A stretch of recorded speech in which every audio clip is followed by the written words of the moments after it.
Thank you. So when I was told that this gathering was going to remain broad in the conversation, I was trying to think how would a neuroscientist match this topic.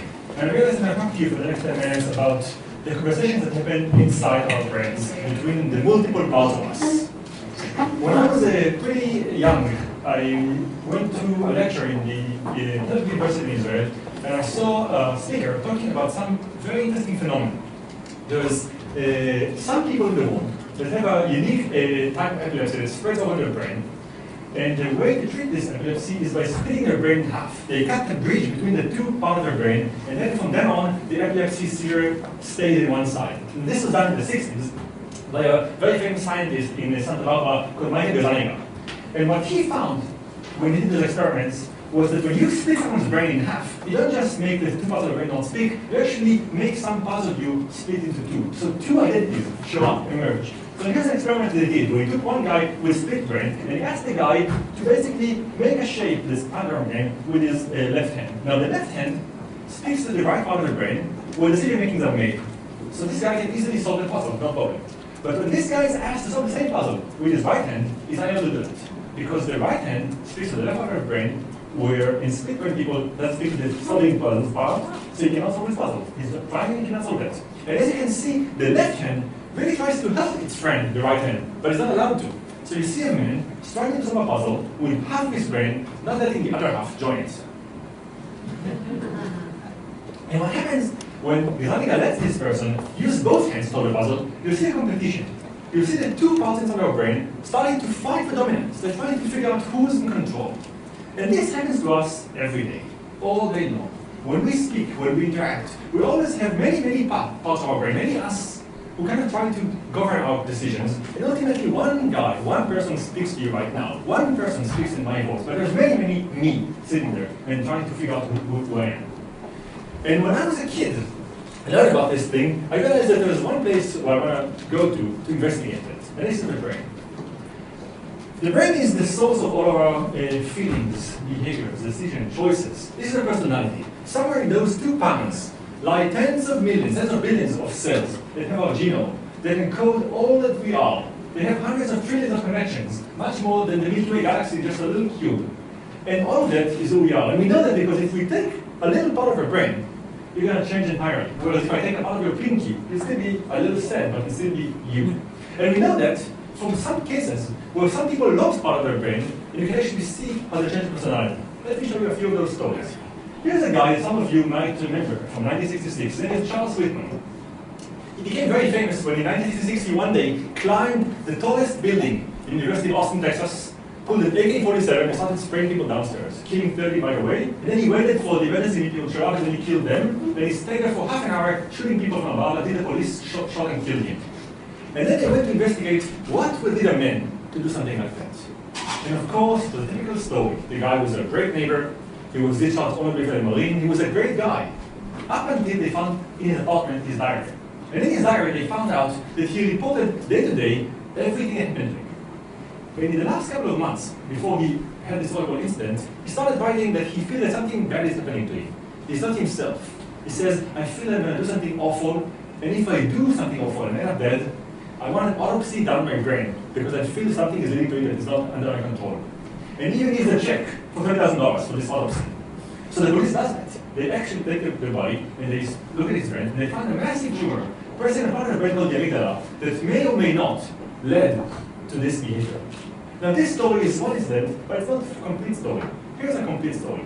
In 2010, a woman calls the police in San Diego and says, my husband, who up to now had a normally regular sexual appetite, became a pedophile.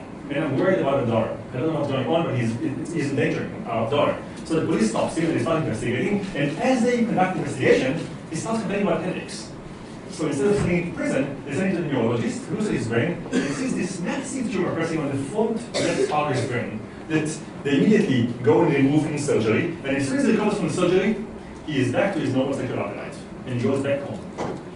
So far, good story. And then after a year, his wife calls and says, you know, there's a problem again. He's again behaving like a pedophile. I don't know what to do. So the police takes him again, send him straight to the neurologist, and they found out that they didn't remove everything. There's a little residue of the tumor that they need to take out.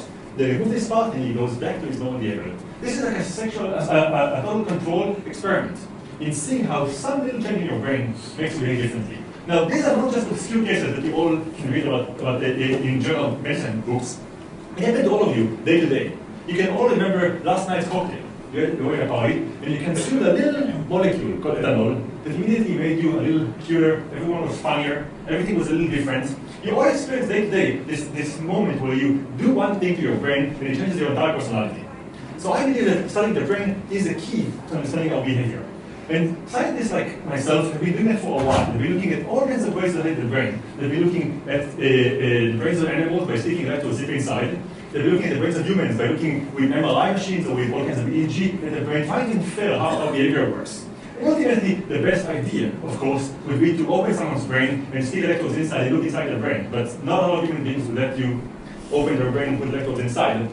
So unfortunately, neuroscientists are kept in this unique state where they have to study the brain from the outside, unless there's a volunteer here who wants to volunteer their brain. Turns out it's not true. There are people who will let you open their brain and stick electrodes inside. Those are patients who have a brain disorders that require surgery. And I was fortunate enough to work for the last decade with a group of neurosurgeons who do exactly that. We take patients who have brain disorders that require surgery, and during the surgery, I'm going to skip speaker. During the surgery, we asked the patient, who has to be awake during surgery, if they would let us stick electrodes in their brain and ask them questions about their feeling, their choices, their behavior, and try to understand how we work from looking at the brain from the inside of a human being. And here's how it goes. If you take a human being and go deep inside their brain, what you're going to see is a forest of cells. It looks like that. Hundreds of billions of cells, all speaking to each other. And each of those cells encodes something about personality. Each of those cells says something about what you like, what you don't like, what you are, who you care about. And what one of the scientists is put little microphones next to many of those cells and listen to what they say. And what they say sounds like that. Each cell, when it speaks, creates this fire activity when it cares about something. So what we do as scientists, we try to put electrodes next to those cells and see what they say in the context of the world and understand how they behave. Let me show you a simple experiment. Here's a woman in 2008 that we studied, where we did the following thing. We had her look at all kinds of movies. Here is the movie that she's watching, and we put electrodes inside her brain. And what I'm going to play to you right now is the sound of one brain cell, one individual cell in her brain, while she watches those movies. Try to see if you can figure out what this cell cares about. Welcome to Hollywood. Everybody comes to Hollywood, got a dream. What's your dream? I have a dream that one day.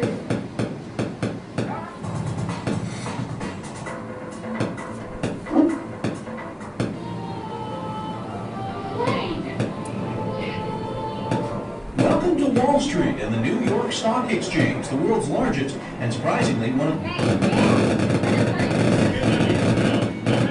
The Simpsons. Whenever this woman saw The Simpsons, one cell in her brain became active, encoding the concept of The Simpsons. Now, all of you have the same cell in your brain, because if you right now recognize what it is, some cells in your brain became active as you recognize what it is. And what's unique about those cells is they don't just come to life when you see something, they actually encode your thoughts about that. And I know that because when they came back to this woman, they told her after 2 hours, now forget about seeing things. Just sit in bed and start recalling things you've seen before. She starts saying, I've seen this, and this. You'll see now in a second that when she remembers The Simpsons, the cell becomes active. In fact, 2 seconds before she speaks, you're going to see the cell getting active, and then she says, oh, The Simpsons.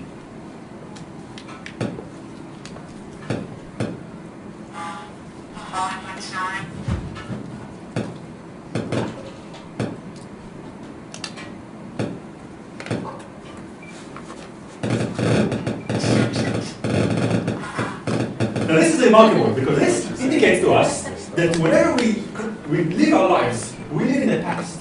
We always think, when I speak right now, I think that whatever I say comes out right away. I think my things and I just say them. But the reality is that if you look inside my brain, you'll see that there's a lot of competition there between a lot of people speaking, a lot of conversations that are in there that somehow end up with me speaking in real time. And I listen to myself just as much as you do. I don't really spend time planning the next word. It just kind of comes out to me as it does to you. So the processes in our brain happen simultaneously or even at once. What's interesting about those cells is that if you can actually find cells in the brain that come to life when you think of something, you don't have to just make the cell fire or make sound. You can actually connect that to something else, like this person. When we told this woman, now whenever you think of The Simpsons, instead of just hearing a sound, you're gonna make this little triangle go up. And your task in this game is to make this spaceship, we call it, avoid hitting the building just by thinking of the Simpsons. So every time you think of the Simpsons, the spaceship goes up, and you have to play a game with your brain. You can see how well she does in just controlling the wall with her brain. Now, it doesn't end there. You can do anything. If you can make a spaceship go up and down by thinking of Simpson, you can also maybe go to people who lost the ability to move their hands or arms and actually help them recover the control. So here's a woman who was stabbed from the neck down when she was young. For 13 years, she couldn't move anything in her body. But since her brain is still intact, we now connected her brain to her body arm, and for the first time after 13 years, she can actually reach out and grab a cup of coffee and drink that. And the man below, who was in a car accident, again couldn't move anything from the neck down, and after many years of not being able to do that, he's now able to move a cursor on the screen, write emails, change time on TV, and actually move his wheelchair just by thinking.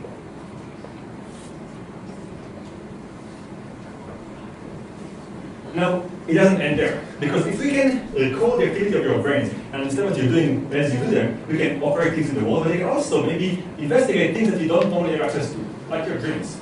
So a group in Japan took our project and went one step further. They said, let's first in the morning find cells in the brain that become active when you think of the Simpsons, when you think of your mom, of your dad, or other things. But now let's have you go to sleep. So you go to sleep, and as you sleep, they still look at your brain and try to see if the cells get active while you're dreaming, and maybe figure out what you're dreaming of. So here's a guy sleeping, and the computer just looks at all the brain cells in this man's head, and tries to infer what gets more active, and tries to make a suggestion for what the guy thinks of. He says, maybe it's about characters, maybe it's about electronic equipment, and at some point, when the computer is sure that the person is dreaming about characters, they wake the person up and ask him, hey, what did you dream of? And the guy says, I was dreaming of some book I'm reading. So we can now have a machine that actually looks at your dreams and figures out what you're dreaming in real time and confirms that with what you're thinking. Now, it doesn't end here. The last thing we can do is actually pit those people in your brain against you. So the last thing we can do is take a person and say, let's play a game like that. We're going to put a button in front of your eyes, and we're going to ask you to press the button whenever you want to. But there's one thing. If the button is already on, if the light comes on the button, don't do anything. And every time the guy is reaching for the button, we'll turn the lights on. So actually, the brain controls the button, and you try to fight yourself, trying to do something faster than your brain sends a signal. But of course, this cannot be done. So you see a man trying to do something very fast, and every time he wants to do something, something else happens. It's like going to the restaurant, and every time you want to order something from the menu, this item gets removed from the menu. So you can never do anything. Everything you want to do just gets eliminated. And this gets me to the last point I want to make, which is, up to now, we were living in a world where we thought that we are the center of the universe. We are the puppeteer, and our brain is just kind of something that we control. But the reality is that over and over, we learned that in our brain live many puppeteers who control who we are, and we're actually losing this self-centered view. And in a way, it looks pretty bad to a lot of people, but I can argue it's a great thing. In 1610, Galileo Galilei realized, we're looking at the moons of Jupiter, that we are not the center of the universe, that actually we're just orbiting the sun. At first, he was horrified from the idea that we're not in the center. But over time, this allowed us to learn a lot from the universe and actually realize how marvelous the world is. And I think that we're in the same situation right now. We're learning to be not the center. We're somehow an observer of things that happen to us. The conversation happens somewhere else, and we're just one manifestation of that. But the reality is that it makes us actually be better because we can now access more of ourselves. Thank you.